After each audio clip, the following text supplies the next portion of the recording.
Hello everyone, I am Sushil Kesari, Senior Physics Faculty Vidya Mandir Classes HL Korwa. Today we are going to discuss use of electromagnets and electric bell of the chapter Electric Current and Circuit. This is my lecture number 11.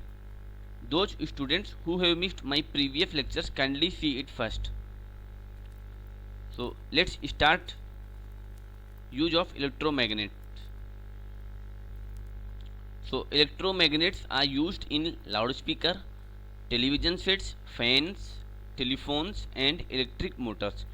Loud speaker में electromagnet का use होता है, television sets में use होता है, fans में भी use होते हैं, टेलीफोन्स एंड इलेक्ट्रिक मोटर्स में इलेक्ट्रोमैग्नेट का यूज होता है. Electromagnets are used in crane to lift the magnetic material from the garbage. तो यहाँ पर हम क्रेन में यूज करते हैं इलेक्ट्रोमैग्नेट का यूज मैग्नेटिक मटेरियल को लिफ्ट करने के लिए इलेक्ट्रोमैग्नेट का यूज करते हैं. Next one is some extremely powerful electromagnets are use to lift heavy iron containers. बहुत ज़्यादा हैवी आयरन कंटेनर्स होते हैं तो उनको हमें उठाने के लिए पावरफुल इलेक्ट्रोमैग्नेट्स का यूज होता है, specially at the sea ports में. सपोज बहुत हैवी आयरन के कंटेनर्स को उठाने हैं तो हम बहुत ही पावरफुल इलेक्ट्रोमैग्नेट का यूज करते हैं. It is also easy to put these containers to the desired place by simply switching off the electric current through the electromagnet.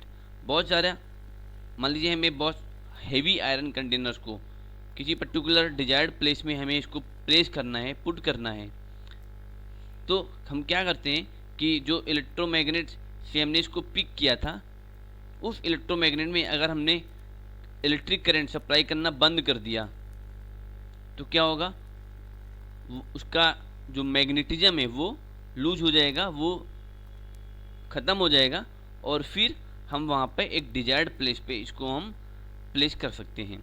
तो इस तरीके से इलेक्ट्रोमैग्नेट का यूज क्रेन में होता है for lifting heavy iron containers. Next is horseshoe shaped electromagnets are used to make electric doorbells. तो electric डोरबेल्स का यूज जो है हम हॉर्स शू शेप्ड इलेक्ट्रोमैग्नेट्स के द्वारा करते हैं. Next is MRI machines. जो एमआरआई मशीन्स होती है जिसका डायग्राम भी हमने यहाँ पे शो किया हुआ है, this is MRI machine.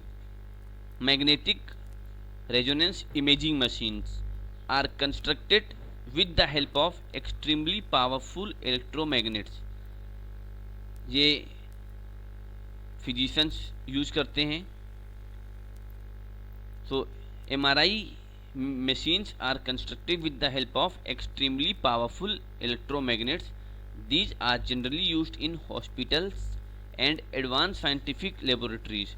Hospitals में यूज होता है, ये एडवांस साइंटिफिक लेबोरेटरीज में यूज होता है. मैग्नेटिक रेजोनेंस इमेजिंग, ये शॉर्ट फॉर्म में इसको हम एमआरआई बोलते हैं, एमआरआई मशीन. हॉस्पिटल्स में जनरली ये होते हैं. Doctors use very small electromagnet based electrical devices to take out. So doctors use very small electromagnet based electrical devices to take out small magnetic material from eyes, ears और nose. कभी कभी क्या होता है कि आइज, ईयर्स, नोज में small magnetic material अगर किसी कारणवश चला जाता है तो डॉक्टर्स लोग क्या करते हैं, small electromagnet based electrical devices होता है उसकी हेल्प से उस मटेरियल को, मैग्नेटिक मटेरियल को बाहर निकालते हैं. So these are the some application of electromagnets. Let's start to discuss electric bell. अब यहाँ पे ये एक इलेक्ट्रिक बेल है, इसका डायग्राम भी शो किया हुआ है, ये इसका डायग्राम है. Generally houses, offices, schools, fire alarms are one of the commonly used devices that use electromagnet. House में, ऑफिस में, स्कूल्स में इलेक्ट्रिक बेल लगी होती हैं और इन बेल्स में इलेक्ट्रोमैग्नेट का यूज होता है. These are based on the electromagnets. यहाँ पे एक डायग्राम भी शो हुआ है। अगर हम इसका कंस्ट्रक्शनल डिटेल के बारे में देखें तो इट कंसिस्ट और it contains a coil of wire wrapped around a soft iron piece. तो यहाँ पर ये एक सॉफ्ट आयरन पीस है, इस पर एक वायर कॉइल के फॉर्म में रैप्ड होती है, लिपटी होती है। यहाँ पे इस तरीके से वायर लगी हुई है। It contains a coil of wire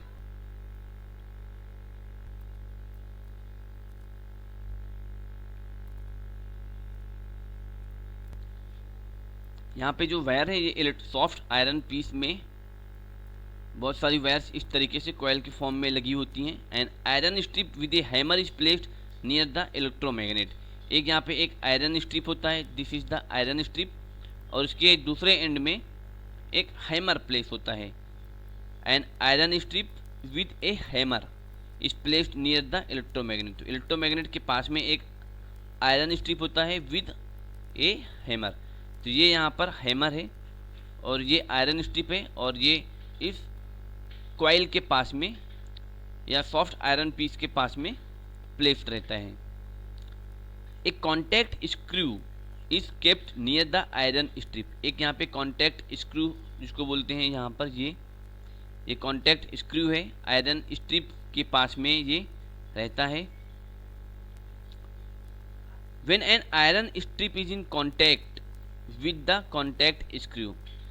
अब यहाँ पे अगर ये जो आयरन स्ट्रिप है इस कॉन्टैक्ट स्क्रू से कॉन्टैक्ट में है और ये स्विच क्लोज्ड है, तो यहाँ से दिख रहा है कि ये जो सर्किट है ये सर्किट क्लोज्ड रहेगी और करंट फ्लो करेगा। The current passes through the coil. जब इस कॉइल से करंट पास करेगा तो ये जो कॉइल है एज ए इलेक्ट्रोमैग्नेट की तरह बिहेव करेगा। ये हम लोगों ने अर्ली क्लासेस में पढ़ा भी है कि अगर कोई भी वायर है उसमें करंट फ्लो हो रहा है तो वो एज ए मैग्नेट की तरह बिहेव करता है, जिसको हम इलेक्ट्रोमैग्नेट बोलते हैं। तो जब ये सर्किट क्लोज हो जाएगा, आयरन स्ट्रिप इस कॉन्टैक्ट स्क्रू के साथ ये कॉन्टैक्ट में है, टच है, तो ये सर्किट पूरा क्लोज्ड है और करंट फ्लो होगी। और जब ये करंट फ्लो होगी इस कॉइल में तो ये कॉइल इलेक्ट्रोमैग्नेट की तरह बिहेव करेगा। As a result coil pulls the strip. ये जो आयरन की स्ट्रिप है इसको पुल करेगा and the hammer at the end of the strip hits the gong to make a sound. अब यहाँ पे गोंग है और इस गोंग में ये हैमर हिट करेगा। क्यों हिट करेगा? क्योंकि जब ये इलेक्ट्रोमैग्नेट बन गया तो इलेक्ट्रोमैग्नेट इस आयरन स्ट्रिप को अट्रैक्ट करेगा बिकॉज ऑफ इट्स प्रॉपर्टी।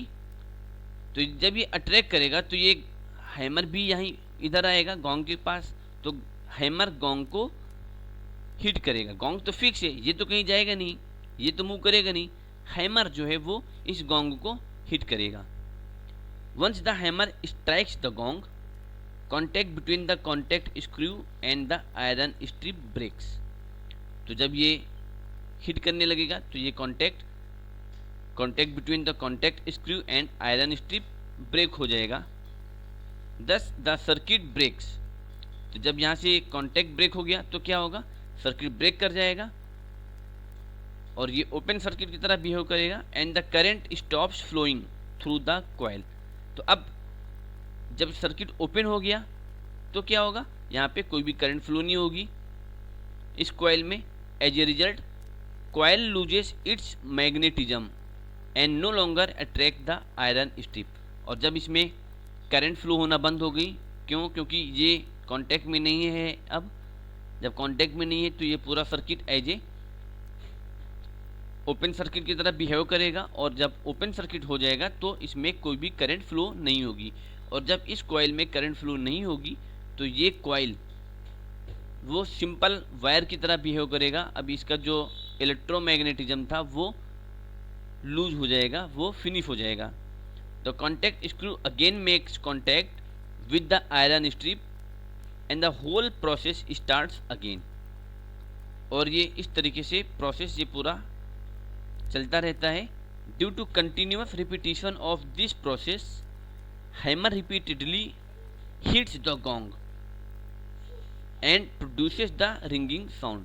तो ये कंटिन्यूसली रिपीटेडली जो है वो हैमर क्या करता है, इस गोंग को हिट करता है और साउंड प्रोड्यूस करता है। तो इस तरीके से इसकी वर्किंग रहती है और ये इलेक्ट्रिक बेल काम करता है इस तरीके से। This is how electric bell works.